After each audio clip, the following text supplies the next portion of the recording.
Hello everyone, welcome to the Q&A practice for the 170 class. We're going to start off with the quart. Ready? Does that figure include the $16,098.80 on Schedule C? Yes, sir, it does.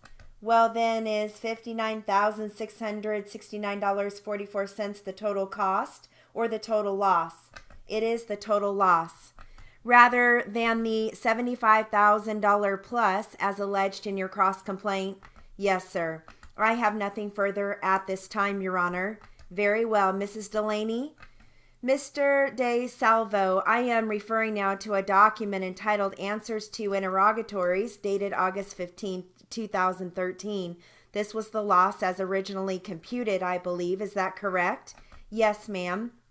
I figured that in Darien, Connecticut in about September of 2012, and I figured it from the best available records that I had at the time.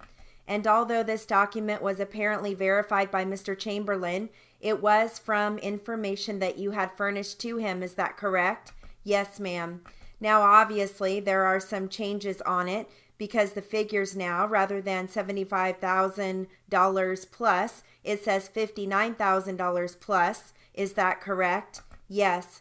Now you correct me as we go along here if I am wrong. As I understand your testimony, the $6,411.13 is still a correct figure? Yes, it is. How about the $14,353.20? Is that still a correct figure?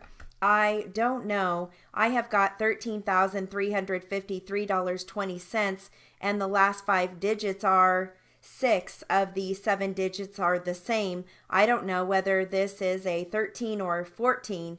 It's essentially the same. Can I look at something else here? Yes, something in here. In here, I would say that either I made an error on that or there is an error here, but the total number of mirrors claimed hasn't changed. If you were to take a minute, could you figure out whether this 13,353 is correct or the $14,353 is correct? I would say the 13,353 is correct because I see it's been corrected on here. Okay, so with respect to the loss from mirrors cut, there has been no change between August 15, 2013 and your testimony today in the figure of $6,411.13. That's right, yes ma'am. And the only change in the next item, loss from mirrors sold at 20 cents a foot, is $1,000, which apparently was some kind of an error originally. Is that a correct statement? Yes, ma'am. Now then, do you have an extra copy of what you are referring to? Yes, I am looking at the summary of loss. Now the next figure, loss from sale of reject vanity mirrors on this schedule that you have just handed me entitled Summary of Loss shows $26,098.80 on the answers to the interrogatories on August 15, 2013. It says loss from sale of decorator mirrors. In other words, it doesn't mention vanity mirrors in that one, but are we talking about the same loss here? No, there has been a change in that. Well, I mean the same type of loss? Same type of loss, yes ma'am. What is the change that accounts for the increase from $20,593.68 to $26,098.80? Can you explain that increase? Yes, when we left here on Wednesday with instructions to get some viable figures together, we went back to the Hartford office and we were able to determine from more complete records there that, in fact, surprisingly enough, all of the vanity mirrors had been sold. Had been? Yes, ma'am. And they had not been sold on August 15, 2013? No, ma'am, I don't think they had been. I didn't have the complete records when I was back in Darien. When these interrogatories came in for answer in August of 2013, were they sent back to Connecticut for you to answer them? I never saw them before. Well, you must have from what you have just said. You prepared this and sent it to Mr. Chamberlain, did you not? I prepared this document in September of 2013. I am sorry, counsel. What are we referring to? Mrs. Delaney, we need a clarification. I am referring to Exhibit A attached to the answers to the interrogatories with the mailing affidavit of August 15, 2013. That was in answer to interrogatory number 18, set forth in exact detail the computation of damages in the amount of $75,583.26 as alleged on page 5, line 1 of your first amended complaint. Thank you, Mrs. Delaney. Okay, I'm going to switch transcripts. We'll do a little bit of medical.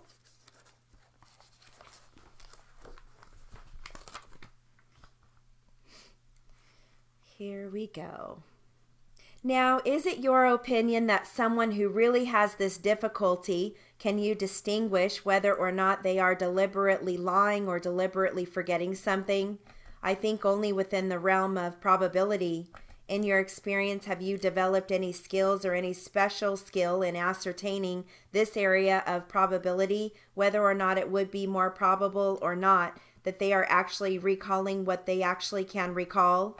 Just from seeing many, many people that have been through these stages of alcoholism and their recall of what happened later. Do you have an opinion as to the probability of what Mr. Johnson was telling you with regard to truthfulness as far as he was concerned? It was my personal opinion that he was being fairly honest and cooperative. In your examination of Mr. Johnson and in your investigation of this case, do you have any opinion as to what motive, if any, Mr. Johnson may have had with regard to the acts that were committed? No, I have nothing further. Mr. Enright? Nothing further, Your Honor. All right, doctor, you may stand down, sir. You are excused. Take the stand, please. State your name for the record. Robert B. Dury, D-U-R-Y, M.D. Thank you. Go ahead. Good morning, doctor. Do you recall previously testifying in this matter? Yes, I do. Do you recall examining Mr. Gary Johnson on or about February 1st, 2013? That is correct. Do you recall where you examined Mr. Johnson? In the Orange County Jail. When you examined him, was there anyone else present? No, just Mr. Johnson and I. If I recall, doctor, you took a fairly extensive history from Mr. Johnson. Is that correct? Yes, I did. In reaching any opinions or conclusions that you came to with regard to Mr. Johnson's mental condition on December 6, 2012, did you solely rely on Mr. Johnson's statements to you or the history that he gave you? I had some other information, I believe, in the form of police reports and reports of witnesses, so forth. Did you refer or utilize this information as part of your examination of Mr. Johnson? Not really as part of the examination of Mr. Johnson, but as part of your evaluation. Evaluation, that's correct. I wonder if you could sort of take us through, step by step, what type of examination you gave Mr. Johnson, what you did with him. Well, first of all, we went over the offense and the events surrounding the time of the offense, and then took a past history, which reviewed his childhood, his parents, his education, occupation, and so forth, and then a mental status examination as he appeared to be at the time I saw him. At the time that you were examining him, were you aware of these police reports that contained various statements Mr. Johnson made? I believe I read them after I saw him. I'm not sure. Did you read these reports prior to writing your opinion as to his mental state? Yes, that's correct. Do you specifically recall whether or not you were aware that Mr. Johnson had made an alleged statement such as, "I'm sorry, I shot the police officers. It doesn't mean anything to me anyway. I could have picked them off with a .22. Do you recall that type of a statement being in there? I don't believe so. I don't believe I do. Now, assuming that statement was made, doctor, do you recall, strike that. Do you recall what time the incident took place on December 6, 2012? I have it in here. It was in the evening, and I don't recall exactly what time. If you need, refer to your notes. The last time that I think I have recorded was 3:30 when he left his work, and this transpired after that. So it was in the evening.